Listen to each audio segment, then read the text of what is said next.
Hello, my name is Cathy, and I'm here today to talk about one of my favorite things. And I wonder if you can guess what that is by looking around me. Do you see some pictures? Some things you recognize? Do you need another hint? If you guessed birds, then you're right. You know, you can find birds just about everywhere you go outside. And whenever I'm feeling lonely, I feel that when I look at the birds around me, I'm surrounded by friends. So this is a wonderful thing to do to help you feel better, no matter where you are. Now, you might think that you need special equipment before you can look at birds. And sometimes you'll see people using things like this. Whoa, you look so close now. These are called binoculars. And sometimes they can help you see birds a little more clearly because a lot of birds are pretty tiny and they can be hard to find. But binoculars can be a little tricky to learn to use if you're a little person, and they can be fairly expensive. So not everybody has binoculars. But luckily, you have some built-in bird finders right here. And that's your ears. And sometimes it's even easier to find birds around you by learning how to listen than by using your eyes. Did you know that if you cup your hands behind your ears, you can hear even better than you could before? That's something to try when you go outside. And you can hear things that are even very quiet. So today, as we talk about birds, I have a little buddy here who's going to help me. Now, this is Goldie. Goldie is a bird called a goldfinch. Now, oh, Goldie wants me to tell you something. Goldie says, be sure that you know he's not a goldfish. He doesn't swim in the water. He's a goldfinch. He's a bird.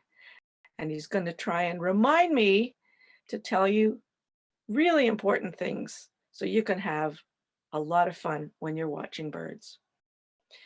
Now, because we're inside today watching this video, I'm going to show you a few pictures that will help you remember what some of the birds around you might look like. So today we're going to talk about a few of the really common birds that you can find just about wherever you go, as long as you live here in Southern Ontario. First, I'm going to show you one of the most common birds, and I bet a lot of you will recognize this one.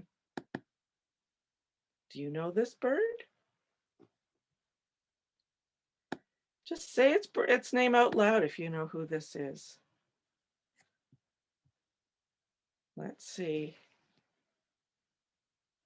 Goldie's telling me that he's hearing lots of people saying, this is a robin. And you're so right. This is an American robin.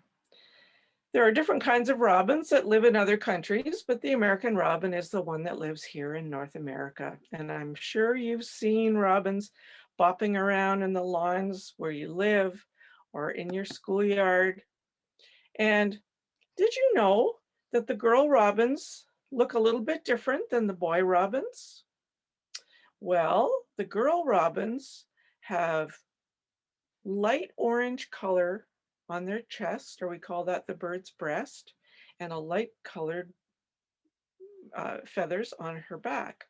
And you can see just above her, the boy robin, or who would be the daddy, or we call that the male, has a very bright colored breast and very dark colored head. So the next time you find a robin, see if you can tell whether it's a girl or a boy robin. Now I'm going to play for you a recording of what a robin sounds like when it's singing. And I'd like you to just close your eyes for a minute and listen and see if you can remember ever hearing this sound before.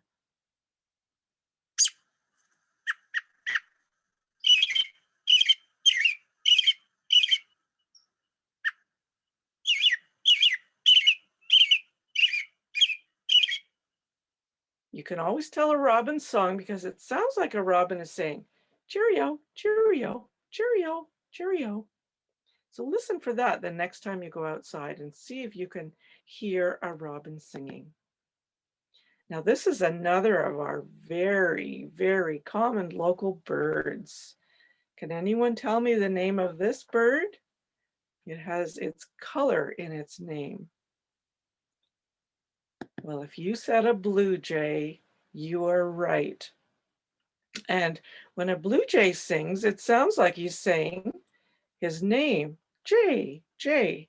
So close your eyes for a minute and listen to this recording and see if you can hear the blue jay saying his name.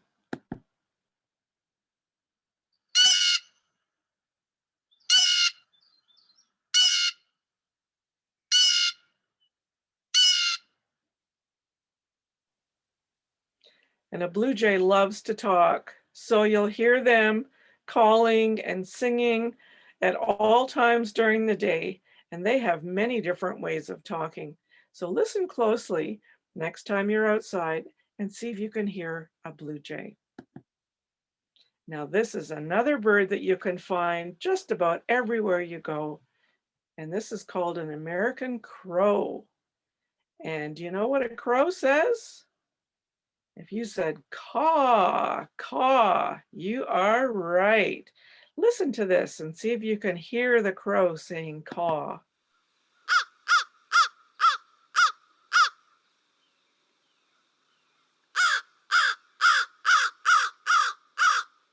And crows are very smart birds, and if you watch them, you'll probably notice that they're probably watching you too. So listen for crows when you're outside. This is one of my favorite birds. This is the black-capped chickadee. And you can see the chickadee's black cap, and the chickadee also has a little black bib. And chickadees say their name, chickadee dee dee, chickadee dee dee. See if you can hear this.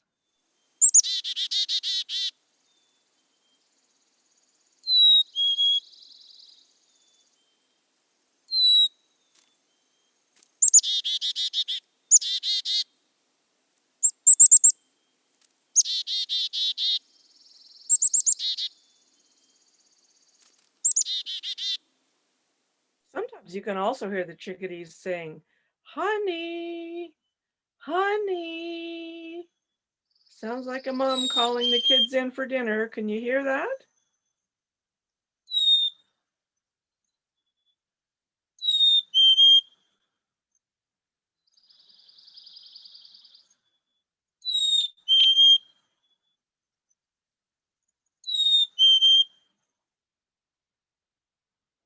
So those are more sounds you could listen for when you're outside. And chickadees are very friendly birds. And sometimes if you're very patient, and if you can be very quiet and very still, and you go outside and you hold some sunflower seeds in your hand, you can get the birds to come and land on your hand to pick up a sunflower seed. Now, it takes a lot of patience to win their trust, but once they trust you and they know that you won't hurt them, then they'll come easily and land on your hand. So try that sometime. Chickadees are birds that are around all year round here in Ontario. So you can find them in the winter as well as in the summer. Very friendly little birds. Now, this is one of our most beautiful birds, brightly colored. This bird is called a cardinal.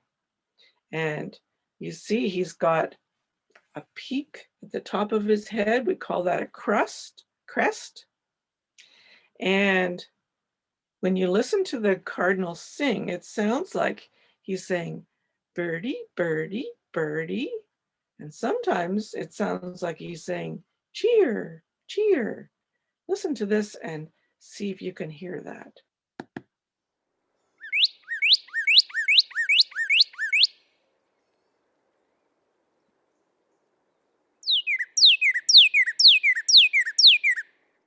And that's one of the most beautiful sounds that we hear even in the city in the spring. The cardinal is one of the birds that tells us that winter is almost over and that spring is coming soon. And cardinals are another type of bird where the boys look quite different than the girls. So this boy on the left, we call him the male, is brightly red colored, and you can see he's got a black mask on his face as well, and a beautiful pinkish red beak. And on the right side is the girl or the female, and she's not so brightly colored. And that's partly so that when she's sitting on her eggs, that she will blend in with the background and no one will see her, so that her eggs and her babies will stay safe. Oh, Goldie's getting very excited. Goldie says, "That's me, that's my kind of bird." And this is an American goldfinch. Yep, Goldie's telling me, and the boy, the male, is on the left, and the male is really bright yellow during the summer. And on the right is the girl or the female, and she once again, she's a little more dull colored so that she blends in with the background. And when she's sitting on her eggs, it makes her very hard to see. Oh, Goldie's very excited. Goldie wants me to play the sound of a goldfinch. Now, a goldfinch is a beautiful singer and sounds a lot like an opera singer practicing with a very, very beautiful song.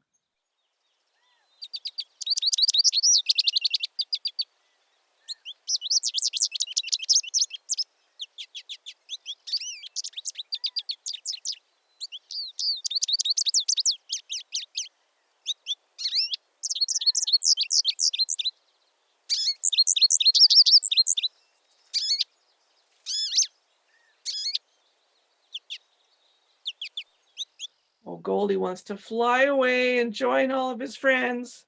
Okay, thanks for visiting, Goldie. What a beautiful song.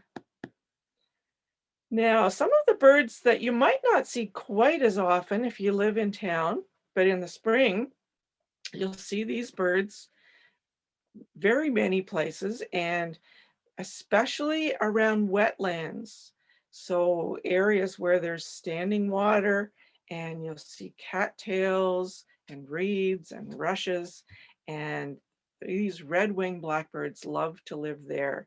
And the male, the boy blackbirds, are very noisy as well. And this is what their song sounds like. It sounds like they're saying chicory.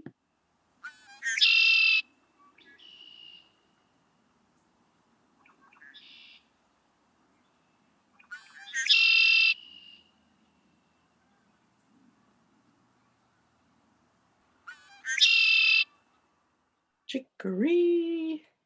That's the red-winged blackbird. And the girl red-winged blackbirds don't have red wings. They're very brown in color, and they blend right in with the background when they're sitting on their eggs and hatching their babies. Now, this is a very special bird, and you're going to have to watch very carefully to see this bird. And if you live in a place where there are a lot of flowers, you might see this bird. Sometimes, even if you wear a red-colored t-shirt, this bird will come up to you, and it sounds like a big bumblebee. Ruby-throated hummingbirds flap their wings so fast, they flap their wings 50 times in a second. So a second goes from now, stop. That short period of time, 50 times. Do you think you could flap your arms that fast? Oh, I get tired just thinking about it. So if a hummingbird is coming by, you'll hear a buzzing sound that sounds like a bee. And sometimes you'll hear them making a squeaky noise. This is what they sound like.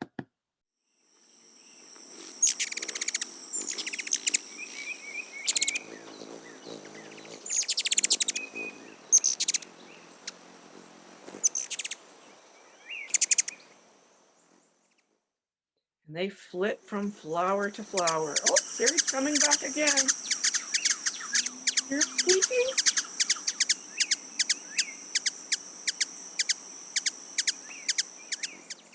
And the boy hummingbirds, the males, have a beautiful red throat. Isn't that gorgeous?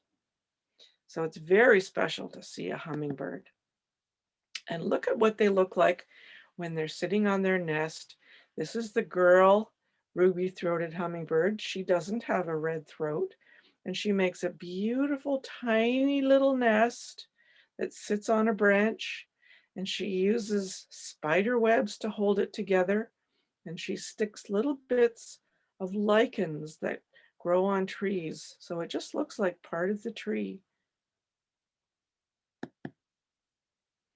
And this is another bird that you might not hear around your house, but if you have a cottage or if you go to a summer camp or you spend some time near a forest in the summer, you might hear this lovely little bird. This bird likes to run around on the forest floor. It's almost like a robin that lives in the woods.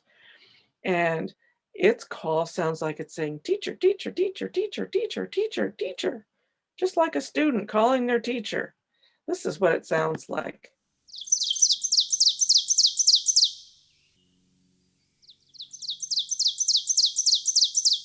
And it has a very big voice for a very tiny little bird. So that's another bird sound to listen for if you're ever in the forest. And one last one that I'd like to show you is, oh, it's one of our beautiful Ontario birds. And you will hear or see this bird if you spend any time on big lakes. So if you go camping or if you have a cottage, you might hear this bird calling, and they especially like to call at night or when it's dark. And this is a loon, a common loon. And sometimes when their babies are young, they'll let their babies ride on their back. And you can see the little baby loon riding on the adult's back. And this is what a loon sounds like, very loud.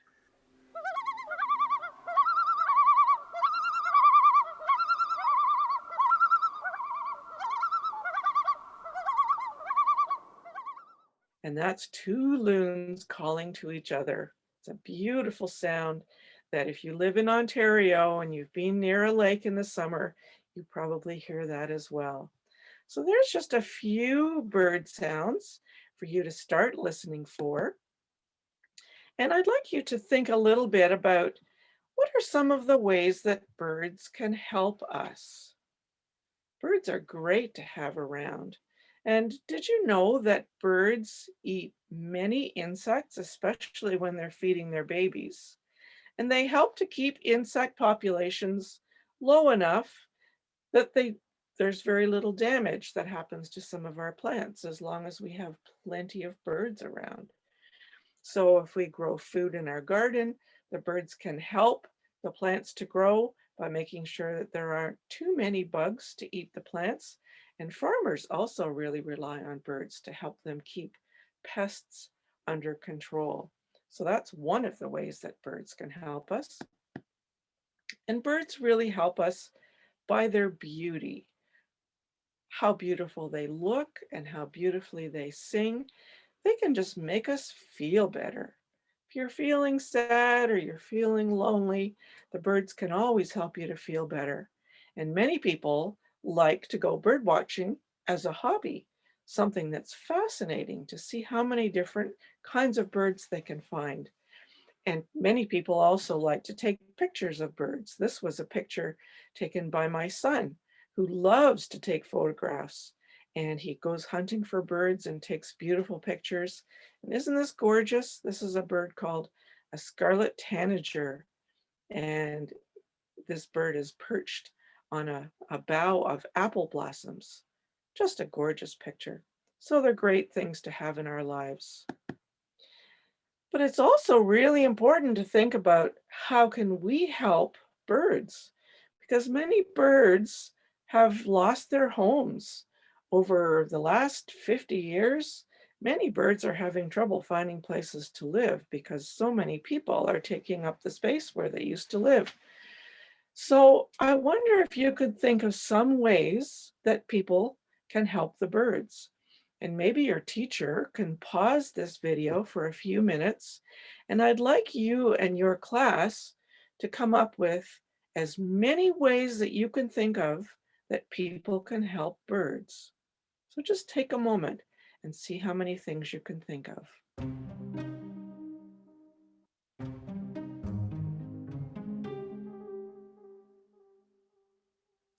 Did you come up with a long list? Well, here are a few of my ideas, and let's see if you thought of these ideas as well. One of the simple things you can do is to put up a bird feeder and make sure that you keep it clean and you keep it stocked with some good quality bird seed. So many birds like to eat sunflower seeds, um, there are safflower seeds, some birds like to eat peanuts. So these are a few of the things that you could put out in your yard, especially in the winter when the birds have trouble finding food to eat. Another thing you can consider is putting up a nest box. Many of the birds that we talked about today, birds such as chickadees, for example, they need to build their nests in a hole. We call that a cavity. And usually they would build a nest in a hole in an old tree. But sometimes those nest cavities are hard for birds to find. So if we can put up bird nesting boxes, that can help them find a safe place to lay their eggs and to raise their babies. You can also think about putting out a bird bath, and that can be as simple as a big saucer or a pie plate, and fill it with some clean water. Empty it out every few days and make sure you put fresh water in, and that will help the birds find a place for a drink in the hot summer months. And sometimes you'll even watch them take a bath in your bird bath. And also, planting some trees and shrubs around where you live can help to give birds a safe place to hide and places to look for insects to eat. So planting things is a great thing to do at home and at school. Now, if you go out and have a look at your schoolyard, think about whether there are good places for birds to nest and places for birds to hide. Do you think your schoolyard is a good habitat for birds? Well, there are many things that you can do to make your schoolyard a better habitat for birds. And some schools have worked hard to make a habitat area in their schoolyard. And this is one example of a schoolyard habitat where they planted lots of trees and shrubs and grasses. They built a bird bath out of some rocks and they put up a bird nesting box. And so now the schoolyard is a place for people and a place for birds. So that's something to think about. That kind of a project takes a lot of planning and it's good to involve the whole school. So it's something that takes some time and lots of teamwork. And if you'd like to find out more about birds, then you or your parents or your teacher can help you find a wonderful website that's the Cornell Lab of Ornithology. Ornithology is the study of birds. And this website will help you find different kinds of bird songs. It will tell you about the birds that live in your area and lots of interesting tidbits and stories. So I highly recommend trying out that website. So I hope that you've learned today a little bit about birds, what they look like, what they sound like, and I hope you have a lot of fun watching birds. But now I also have a job for you to do. I have two things that I would like you and your class to work on. First of all, I'd like to see you go out and explore around your school or around your home, and I'd like you to listen for birds and see how many different kinds of birds you can recognize by their song. Can you learn 5 different birds that live in your neighborhood? That would be a great challenge. So that's the first thing I'd like you to do. Now, the second thing I'd like you to do is to think about at least one way that you can help the birds that live around your house or around your school. So plan something that you can do, work with your parents or work with your teacher to come up with some ideas. And let's see if you can make your school and your neighborhood a happier place for birds this spring and summer. Thank you for spending some time with me, and I hope you have fun watching birds.